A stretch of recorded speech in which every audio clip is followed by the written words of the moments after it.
மருந்தும் இல்லை, சுப்பிரமணிய சாமிக்கு மிஞ்சின கடவுளும் இல்லை. நம்ம சாமி, இது நம்மளோ சாமி.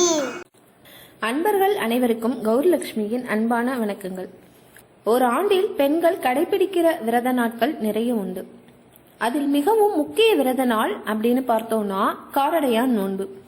இது தீர்க்க சுமங்கலி வரம் தரக்கூடிய விரதம். இந்த விரதத்தை கன்னி பெண்களும் திருமணமான பெண்களும் கடைபிடிக்கலாம். கன்னி பெண்கள் நல்ல கணவன் வேண்டியும், சுமங்கலி பெண்கள் தன் கணவனின் ஆயுள் அதிகரித்து தான் தீர்க்க சுமங்கலியோடு இருக்க வேண்டும் என்று வேண்டியும் இந்த விரதத்தை மேற்கொள்ளலாம். இந்த காரடையான் நோன்பு பல பெயர்கள் உண்டு. சாவித்திரி விரதம், காமாட்சி விரதம், கௌரி விரதம், கௌரி நோன்பு என்று ஒவ்வொரு இடத்திலையும் ஒவ்வொரு பெயர் அழைக்கக்கூடியது இந்த காரடையான் நோன்பு. இந்த காரடையான் நோன்புக்கு காரணமான அந்த புராண வரலாற்றை பற்றியும் சற்று சுருக்கமா தெரிஞ்சு கொள்வோம். சத்தியவான் சாவித்திரி வரலாறு அனைவரும் அறிந்த ஒன்றுதான். மன்னனாக வாழ்ந்த சத்தியவானுக்கு இறைவனோட சோதனை காலம் அது. அந்த சோதனை காலத்துல அமைதியா இருக்க வேண்டிய காலம் என்று கருதி சத்தியவானும் சாவித்திரியும் வனப்பகுதியில வாழ்ந்து கொண்டிருந்தாங்க. காட்டுல அமைதியா வாழ்ந்து கொண்டிருக்கும் போது சத்தியவானுக்கு அந்த ஒரு சோதனை நாள் வந்தது. அதுதான் சத்தியவானின் ஆயுளுக்கு இறுதியான நாள்.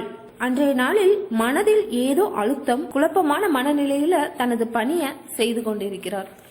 சாவித்திரி அந்த நாள்ல காட்டில் கிடைத்த பொருட்களை படைத்து அந்த அம்பிகையை பூஜித்து கொண்டு இருக்கிறார். அப்போது வந்த யமன் சத்தியவானின் உயிரை பறித்து கொண்டு செல்ல அதை கண்ட சாவித்திரி தன் கணவனை என்னிடம் குடு குடு என்று போராடி கொண்டே யமலோகம் வரை சென்று விட்டாள்.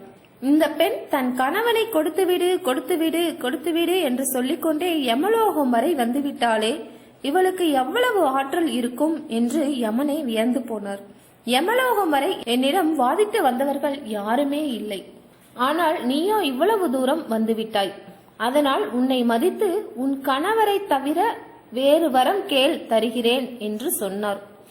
பெண்ணறிவு நுண்ணறிவு அப்படின்னு சொல்லுவாங்க. அவள் மாமனார் மாமியாருக்கு கண் பார்வை வேண்டும் என்று முதல் வரம் கேட்கிறார். அப்படியே தந்தேன் அப்படின்னு யமனும் முதல் வரத்தை கொடுத்தார். தாங்கள் இழந்த ராஜ்யத்தை கேட்கிறாள் இரண்டாவது வரமாக. அப்படியே தந்தேன் அப்படின்னு இரண்டாவது வரத்தையும் கொடுத்துட்டார். சுவாமி, எனக்கு உத்தமமான குழந்தை வரம் வேண்டும் என்று கேட்கிறாள். அப்படியே தந்தேன் என்றும் மூன்றாவது வரத்தையும் கொடுத்தார். 3 வரம் தரேன் என்று சொல்லி 2 வரத்தை மட்டும் கொடுத்துவிட்டு செல்கிறீர்களே, இது நியாயமா அப்படின்னு கேட்கிறார். நான் தான் 3 வரத்தையும் தந்தேன் தந்தேன் தந்தேன் என்று சொன்னேனே, தந்து விட்டேனே அப்படின்னு சொல்றார் யமதர்மர். உடனே முதல் வரம் மாமியார் மாமனாருக்கு கண் பார்வை வேண்டும் என்றேன், தந்தேன் என்றீர்கள். இரண்டாவது வரம் ராஜ்யத்தை திருப்பி கேட்டேன், தந்தேன் என்றீர்கள். மூன்றாவது வரம் உத்தமமான குழந்தை வரம் வேண்டும் என்றேனே, கணவன் இருந்தால்தானே குழந்தை வரம் கிடைக்கும், கணவனை எடுத்து சென்று விட்டால் எப்படி எனக்கு குழந்தை கிடைக்கும் என்று கேட்க யமனோ மாட்டிக்கொண்டார். என்ன செய்வது என்று தெரியாமல் தவித்து போனார். அப்படி யமனிடம் போராடி தன் கணவனை மீட்டு வந்து ராஜ்யத்தில் ராஜாவாக அமர செய்து தீர்க்க சுமங்கலியாக இருந்து இந்த உலக மக்களுக்கு, குறிப்பாக சுமங்கலி பெண்களுக்கு முன் உதாரணமாக திகழ்ந்தவள் சாவித்திரி தேவி. இந்த சாவித்திரி தேவி நோற்ற விரதம் தான் இந்த காரடையான் நோன்பு விரதம். இந்த காரடையான் நோன்பு விரதம் அப்படிங்கிறது கார அரிசியில் செய்த இனிப்பு அடையும் உப்பு அடையும் செய்வது வழக்கம். இந்த நாள்ல மஞ்சள் பூசிய நோன்பு கயிற்றை பெண்கள் கட்டிக்கொள்வார்கள். சிலர் புதிய தாளிச்சரடுடன் நோன்பு கயிற்றையும் மாட்டிக்கொள்வார்கள். மாசிக்கயிறு பாசிப்படியும் என்று சொல்லப்படுகிறது.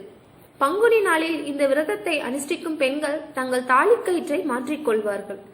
படைக்கப்பட்ட அடையை எல்லோரும் உண்ட பிறகு பசுமாட்டிற்கு கொடுக்கும் வழக்கமும் உள்ளது. இந்த விரதம் இருந்தால் திருமணமான பெண்களுக்கு தீர்க்க சுமங்கலி வரமும், திருமணமாகாத பெண்களுக்கு கூடிய விரைவிலேயே திருமண பாக்கியமும் கிடைக்கும் என்பது ஒரு நம்பிக்கை. இந்த பதிவு உங்களுக்கு பயனுள்ளதாக இருந்தால் உங்கள் நண்பர்களுடனும் பகிர்ந்து கொள்ளுங்கள், அவர்களும் பயன்பெறட்டும். நன்றி, வணக்கம். இந்த வீடியோ உங்களுக்கு பிடிச்சிருந்தா லைக் பண்ணுங்க, கமெண்ட் பண்ணுங்க, ஷேர் பண்ணுங்க. மறக்காம சப்ஸ்கிரைப் பண்ணிருங்க.